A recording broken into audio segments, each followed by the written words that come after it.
About 200 years ago, dwellers of European cities didn't even know about the existence of this insect. That was until one day when tiny ants sneaked on merchant ships along with the cargo. That was how the march of the thermophilic insect around the planet started.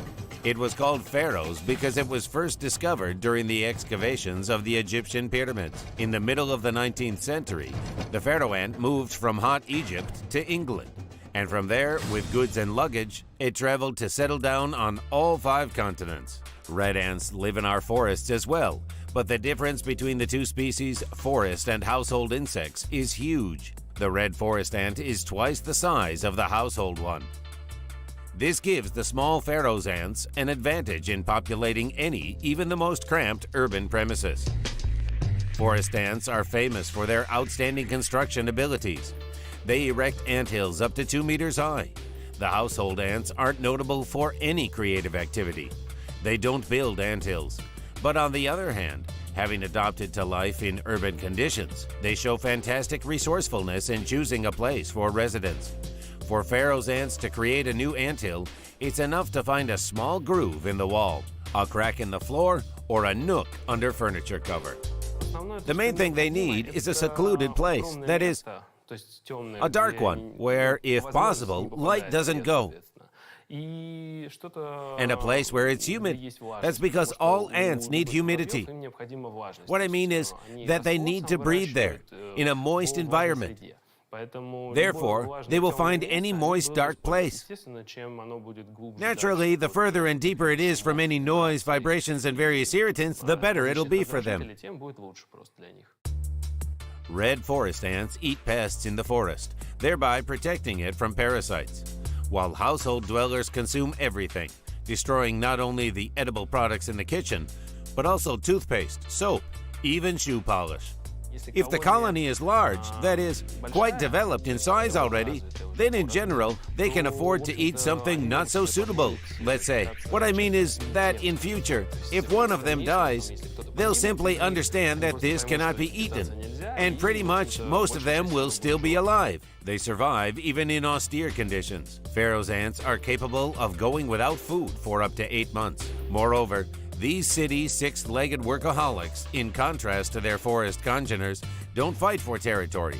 Colonies unite and can form giant colonies consisting of millions of workers and thousands of queens. The problem with them is tremendous because it is such a diffuse colony, huge with multi-million ants. They live in cavities, in walls, somewhere in concrete. I once had a colony living in a box of floppy disks, and they were prospering until I found them. They don't show any aggression towards each other. After all, they usually say the black garden ant, for instance, there is one and only one queen. The territory is protected, and these are the ones that are absolutely devoid of aggressiveness. They have many queens, and in fact, the whole house becomes a colony of ants. They propagate at a frantic pace, and very soon, a giant ant city megapolis has grown inside a house. And in your apartment, you can fight as long as you want. You kill some foragers, and a million new ones will come to take their place. Although intrigue and political games are not in the nature of ants, some can show certain manifestations of these. Red forest ants tend to usurp power. A young queen of this species cannot build an anthill of her own. Therefore, she finds orphaned colonies of different species and replaces the lost queen.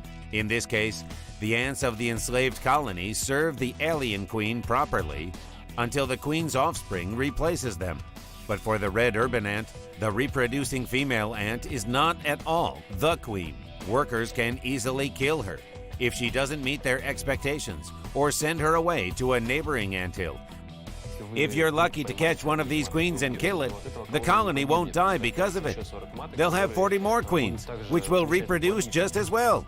In all ant colonies, there is a strict division of labor. Every individual has a certain profession. Some take care of the offspring, others clean the territory, and others find food. There are ants which are builders, scouts, soldiers. All these are workers, and the anthill is ruled by the queen, the reproducing ant, which lays eggs all her life, ensuring the growth of the colony. Moving into the city, ants keep the complex structure of their social life. They learn to populate new territories unusual for them.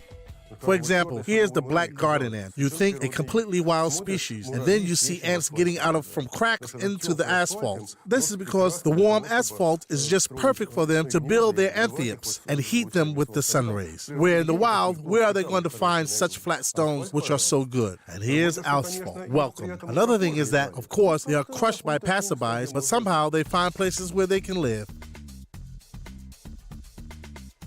It has become a fashionable hobby to observe ant colonies in urban conditions.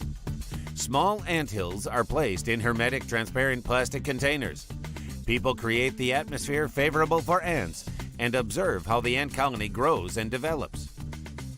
It is interesting because they develop. What I mean is that you, for example, take a small colony and it grows in front of your eyes. That is, you participate in this process. You feed them, you look after them, and they develop in quantity. You observe the whole process. What happens inside an ant farm is a reduced copy of the life of these insects in a large anthill. To see this is like looking into the keyhole of an anthill. Every ant performs its functions. There are soldiers, there are scouts, there are nannies. You can observe all of this. And it's quite interesting, and moreover, it's soothing. That is, people very often buy it for the office, to put it on a desk, and to periodically have a break from work. We took one ant colony for some time too, and did an experiment to check their adaptation to urban conditions. These insects had emerged from the pupae and had been growing in overprotected conditions of the ant farm. Therefore, everything they encountered within the experiment was new to them. What kind of city is it if there's no garbage there? First of all, we gave them an empty soda can and some scraps of paper. The first daredevils set off immediately to study the new objects. To study whether it is possible to live here or whether it can be eaten. These are the two options, and whether it threatens them. What I mean is that if initially it doesn't threaten them with anything, they'll see what can be done with it. Here the can is explored by a scout. Most likely the ants will perceive it as a source of sugar, which they'll find inside the can in the remains of sweet soda. They can drink it quite well because it contains sugar. They drink sweet syrup, eat sweet fruit, so sugar-containing food is quite suitable for them. Well, the ants started drinking the harmful soda straight away. Let's see how they'll react to unhealthy fast food, which is so popular among city dwellers. Chicken nuggets, potato chips, and sweet cornflakes go to the anthill. Insects are likely to be much more resistant to any food that we consider harmful, tasteless. That's because their generations change quickly, while we accumulate all of this. Accumulate all this chemistry for years. And what is it for an ant? He lived his short life and died. Others replaced him. I think that insects are more resistant in this respect. The smallest and fastest representatives of the ant colony are scouts. They are the first to try nuggets, and apparently inform the others that the food is quite edible. They don't just say about it when they go back. They, on their way back, they leave a trace of smell behind them. And the others, they just follow this trail, straight along the trail.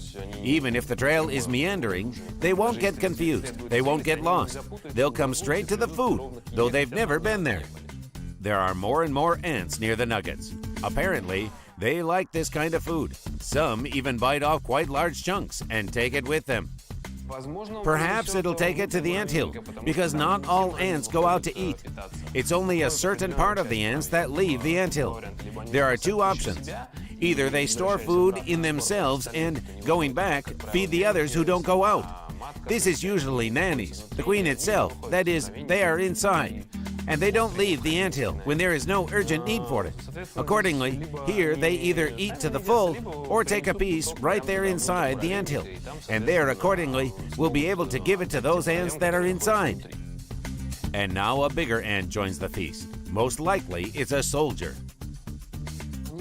They are not likely to play a defensive role in this case, but a function of a large refrigerator, a stock of food. What I mean is that they store food in themselves, here, in this abdomen, and they have two stomachs there. One stomach is their own, that is, they store food for themselves, eat it, and the second stomach is just like a storage place. That is, they store all this food inside themselves in case, when they are inside the anthill, that is, they come later and sit in the anthill until one of those ants inside comes up to them and asks them to feed them. As for chips and cornflakes, we made a mistake, giving them to ants as they were. This food was too dry for them, so it didn't even interest them. They don't care if it's fried food, boiled food. The main thing for them is that there are proteins, there are carbohydrates, there is water, there are fats. And therefore, such flexibility about food, that is, it doesn't matter whether it's of animal origin or vegetable origin. They are ready to eat all of this, which is confirmed by our experiment. Ants fearlessly tried everything that appeared in their anthill. They carefully examined all new items, including a piece of brick, and they showed no signs of excitement and discontent, which can mean only one thing. Even spoiled farm ants are quite ready to populate the urban jungle. I just hope they won't escape from their farmhouse. Otherwise, from nice pets, they will immediately turn into intrusive and maybe dangerous pests.